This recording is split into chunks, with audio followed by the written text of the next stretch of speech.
कार्यक्रम के पुण्यार्चक हैं स्वर्गीय श्रीमती गयाबाई साहू, महेश साहू, गरिमा साहू, ग्रजेश सरोज साहू, संजीव सिडाना, पूजा साहू, आरती साहू, अनायका साहू, गौरव साहू, सादगी साहू, अद्विका साहू, पुनीत अग्रवाल, रोली साहू, दीपमाला साहू, अनिका सिडाना, श्रीमती शकुन, श्री सुरेश चंद जी जैन, सुपुत्र श्री देवेंद्र, श्रीमती सोनम जैन, श्री अमित, श्रीमती मोनिका जैन, कुमारी गौरिका, पुनर्विका जैन एवं समस्त सपरिवार कुरवाई। फर्म सगुन गारमेंट्स, कुरवाई, मध्य प्रदेश।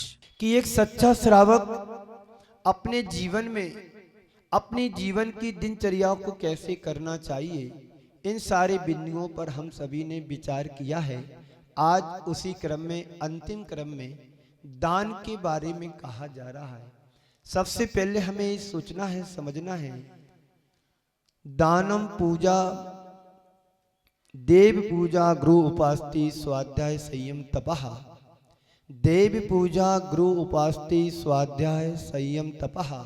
दानम चेति ग्रस्ताणाम षट कर्माणि दिने दिने। ये आचार्यों ने हमारे लिए एक सूत्र, एक गाथा या श्लोक के माध्यम से हम सबको समझाते हुए कहा है कि एक ग्रस्त के 60 कर्म जो हैं, सबसे पहले 60 कर्मों में, कर्तव्यों में सबसे पहला आता है देव पूजा। देव पूजा के बारे में हमने बहुत अच्छे विस्तार से आप सबको सुनाया, समझाया कि हमें सबसे पहले जीवन की शुरुआत गुरु नहीं, देव प्रभु की पूजा से करना चाहिए। और जब हम पूजा करने के लिए मंदिर में प्रवेश करते हैं, पहुंचते हैं, तो सबसे पहले पूजा का प्रारंभ हमारी अभिषेक विधि से होता है। अभिषेक के द्वारा ही हमारी पूजा सफल मानी जाती है। तो पूजा के क्रम में सबसे पहले अभिषेक आता है। अभिषेक के बाद पूजन को प्रारंभ किया जाता है। उसके बाद पूजा के संदर्भ में हम सब ने सुना। उसके बाद आता है गुरु उपासना। गुरु उपासना कैसे करना चाहिए? गुरु तो आपके यहाँ हमेशा रहते नहीं है, आज हैं, कल रहे ना रहे, कोई गारंटी नहीं है। हमेशा गुरु को हम बैठा करके नहीं रख सकते हैं। प्रभु की वेदी बना करके, मां जिनवाणी की वेदी को वेदी पर विराजमान करके हम इनकी आराधना निरंतर सदैव करते रहते हैं। पर गुरुओं की उपासना हम कैसे करें? तो हमेशा गुरु रहते नहीं हैं, और जब गुरु रहते हैं तो उनकी उपासना भी हमें अच्छे तरीके से विनय पूर्वक करने को कहा गया है। गुरुओं के सामने हम सबको बालक की तरह गुरु के चरणों में समर्पित होना चाहिए। जब हम लोग संग में जाते हैं, संग में रहते हैं, तो हम अपने गुरु के प्रति कितना समर्पण दिखा सकते हैं? बाहर से दिखाना नहीं, हृदय से समर्पण होता है तो बाहर अपने आप परिलक्षित हो जाता है। दिखाने की बात नहीं, श्रद्धा और भक्ति की बात की जाती है। उसके आगे हम बढ़े थे तो देव पूजा गुरु उपास्ति स्वाध्याय। स्वाध्याय कई तरह का होता है, 5 प्रकार का स्वाध्याय होता है। एक उपदेश भी स्वाध्याय की श्रेणी में आता है। मां जिनवाणी को वाचना करना, वह भी स्वाध्याय माना जाता है। तो अभी आप प्रवचन के माध्यम से जो कुछ भी मां जिनवाणी को सुनते हैं, गुरुओं की वाणी को आप तक पहुंचाने का प्रयास किया जाता है। इस स्वाध्याय का एक रूप कहा गया है। स्वाध्याय के बाद आता है संयम। संयम सभी समझते हैं, जीवन में संयम होना चाहिए। संयम का मतलब होता है नियम धर्म से चलना। क्या नियम धर्म से? आप रात्रि का भोजन त्याग करेंगे, ये भी तुम्हारे जीवन का संयम है। आप 24 घंटे में कम से कम 1 घंटे का मौन रखो, यह भी तुम्हारे जीवन का संयम है। जब आप रोड से कहीं बाहर जाते हैं, चलते हैं, तो आप संयम से चलते हैं। यदि साइड से चलोगे तो आप अपने गंतव्य तक पहुंचने में समर्थ हो पाओगे। और आप शराबी की तरह शराब पी करके निकलोगे और लहराते हुए रोड पर चलोगे तो कहीं पर भी तुम्हारा एक्सीडेंट हो सकता है। यहां पर संयम परम आवश्यक कहा गया है। चरे वेती चरे वेती चरे वेती चरे वेती, चलते रहो पर नियम और कानून के माध्यम से चलो। एक ड्राइवर यदि गाड़ी को चलाता है तो गाड़ी चलाते से यदि वो नियमों का, ट्रैफिक के नियमों का पालन नहीं करेगा तो कहीं पर भी धराशायी हो सकता है। ऐसे ही हमारा जीवन है। इस जीवन में नियम व्रत संयम हमारे जीवन की मर्यादाएं हैं। यदि इनका हम पालन नहीं करते हैं तो कहीं पर भी हमारा जीवन का एक्सीडेंट हो सकता है। तो संयम भी, जैसे बिना ब्रेक के गाड़ी कहीं पर भी तुम्हें गड्ढे में गिरा सकती है। वकील साहब, आप वकालत करते हैं, धाराओं का उल्लंघन करोगे तो धारा तुम्हें नहीं छोड़ेगी, तुम्हें धारा में बहा ले जाएगी। और नियम कानून से आप सामने वाले किसको, क्लाइंट को, आप नियम और कानून से लेकर के आप उनको सफलता दिलाने में समर्थ हो जाते हैं। बड़े बड़े केस गवर्नमेंट के जो वकील होते हैं, एडवोकेट होते हैं, सरकार से जिनको हिदायतें दी जाती हैं, जिनको सैलरी मिलती है, एक एक पॉइंट से व्यक्ति को पकड़ करके कहां ले जाते हैं, हाई कोर्ट सुप्रीम कोर्ट में ले जाकर के सफलता को दिलाने वाले। ये क्या सब संयम है? मात्र व्यक्तिगत संयम नहीं, हमारी वाणी में भी संयम होना चाहिए।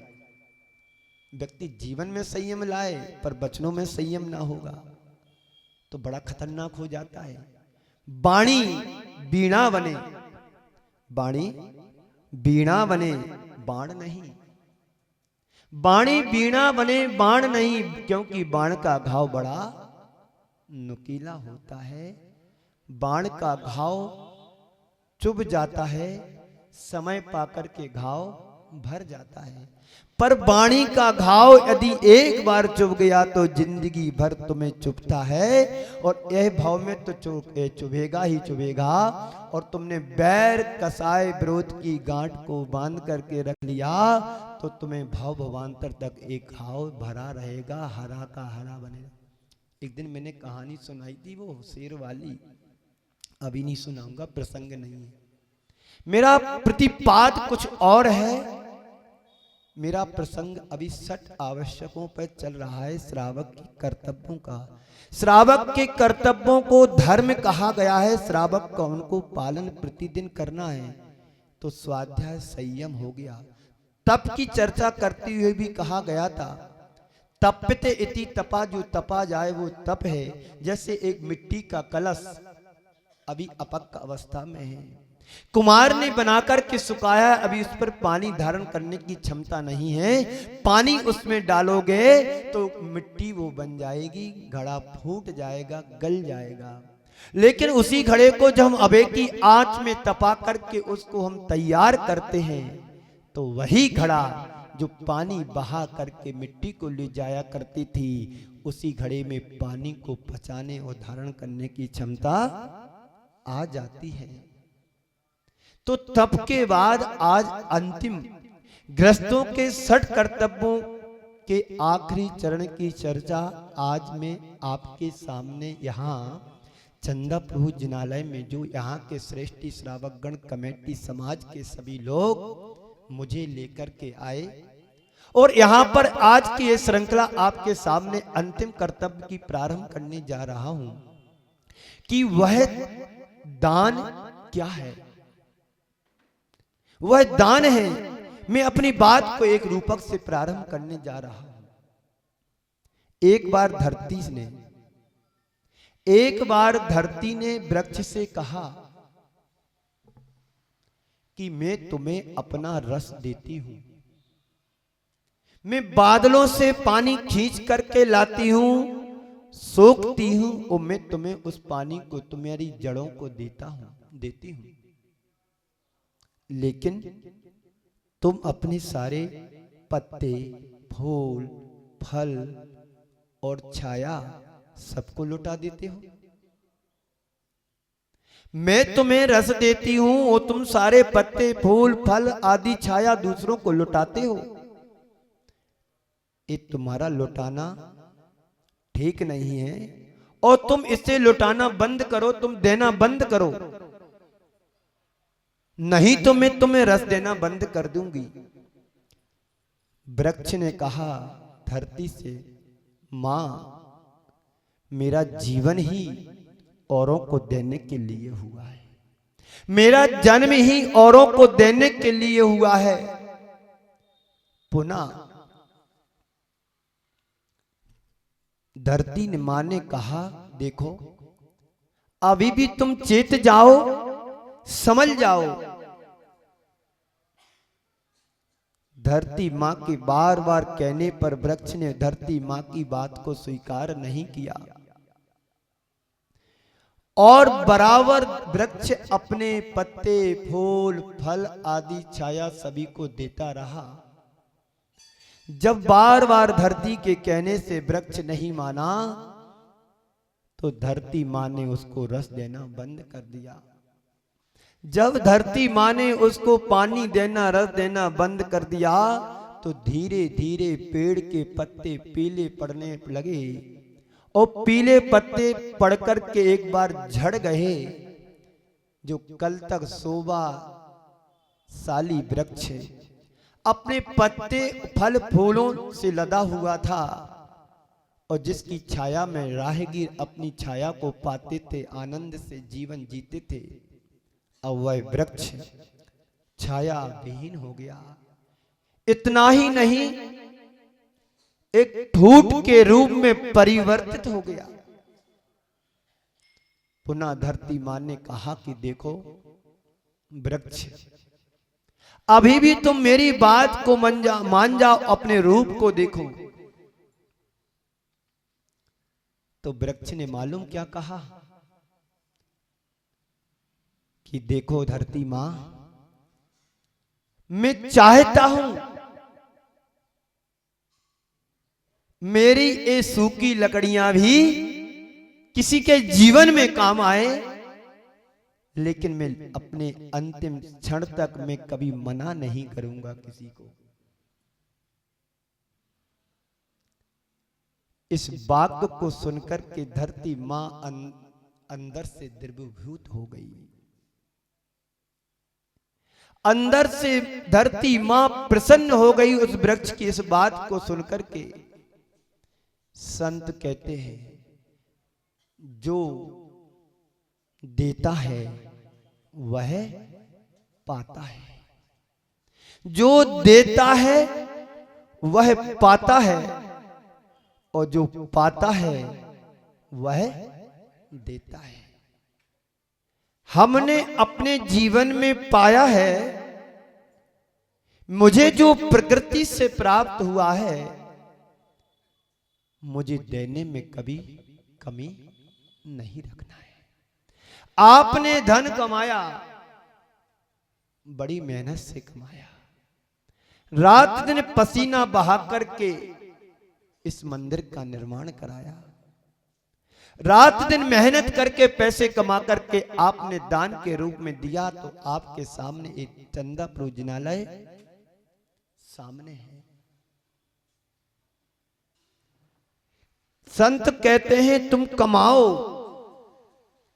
और कमाने की प्रेरणा भी संत लोग आप सभी को देते हैं, क्योंकि कमाएंगे नहीं तो लगाओगे कैसे। पर कमा करके जोड़ जोड़ करके रखने के लिए हमारे आचार्यों ने आज्ञा नहीं दी है। धन कमाओ, पैसा कमाओ, कमाने में सटकाए के जीवों की प्रार्थना होती है। इस पाप और प्रार्थना से बचने के लिए हमारे आचार्यों ने दान देने की प्रेरणा दी है, और ग्रस्त की शोभा दान से होती, ये भी हमारे आचार्यों ने कहा है कि गृही दानेन शोभिते। ग्रस्त की शोभा दान से होती है। दानम दुर्गति नाशनम, और यदि आप दुर्गति के पात्र नहीं बनना चाहते हो तो अपनी यथाशक्ति दान देने का काम करना चाहिए। धन को तुम जोड़ जोड़ करके रखोगे, एक दिन छोड़ करके चले जाओगे। हमारे गुरुदेव ने एक हाइको के माध्यम से कहा है, जुड़ो ना जोड़ो, ना तुम किसी से जुड़ो ना जोड़ो। लेकिन हम लोग हैं जोड़ने में नंबर 1 और छोड़ने में छोड़ने का कोई काम ही नहीं है। तुम छोड़ोगे नहीं, छूटने वाला है तुम्हारे जीवन से। तुम छोड़ोगे तो तुम्हारा उद्धार हो जाएगा, और नहीं छोड़ोगे एक दिन तुम छोड़ करके चले जाओगे तो तुम्हारा अकल्याण होगा। तो पेड़ की इस उदारता को सुनकर के धरती रूठ गई और उसने अपना रस देना बंद कर दिया था। फिर क्या था, धीरे धीरे सारे पेड़ के पत्ते सूख गए, पीले पड़ कर के सूख गए, और सूख जब जाते हैं तो वृक्ष से पत्ते झड़ जाते हैं। फिर आगे ये होता है कि जब पेड़ ठूट के रूप में बदल जाता है, इस उदारता को सुनकर के वृक्ष की धरती मां पसीजती है, पुनः अपना रस देना प्रारंभ कर देती है, और अंत में ये देखने में आता है कि जितना शोभाशाली वृक्ष पहले था उससे कहीं हरा भरा और दिखाई देने लगता है। जब बसंत आती है तो पेड़ हरा भरा हो जाता है, उसमें नई कोंपलें आती हैं, पत्ते आते हैं, फूल आते हैं, और फूल के बाद फिर पता ही है फल भी लगते हैं। जितने वृक्ष में मोर आते हैं, फूल आते हैं, उतने कभी फल लगते नहीं हैं, क्योंकि अधिकांश फूल झड़ जाते हैं। संत कहते हैं एक प्रकृति का एक नियम है, प्रकृति के नियम से यदि हम चलते हैं तो हमारा जीवन भी बड़ा उत्थान को प्राप्त होता है। धरती को पेड़ को समझाते हुए पुनः कहा कि देखो, अब भी आप अपने आप को संभाल लो, देखो सही अपने लिए, आप अपने जीवन को देखो, तुम्हारा जीवन कैसा हो गया।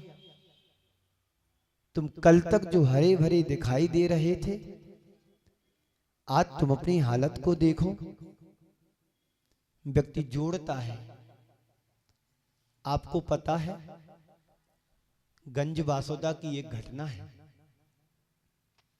कोई मुन्ना भाई सरदार जी थे।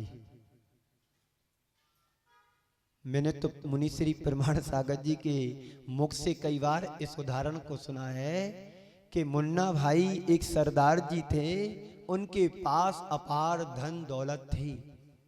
इस कार्यक्रम के पुण्यार्जक थे स्वर्गीय श्रीमती गयाबाई साहू, महेश साहू, गरिमा साहू, गृजेश सरोज साहू, संजीव सिडाना, पूजा साहू, आरती साहू, अनायका साहू, गौरव साहू, सादगी साहू, अद्विका साहू, पुनीत अग्रवाल, रोली साहू, दीपमाला साहू, अनिका सिडाना।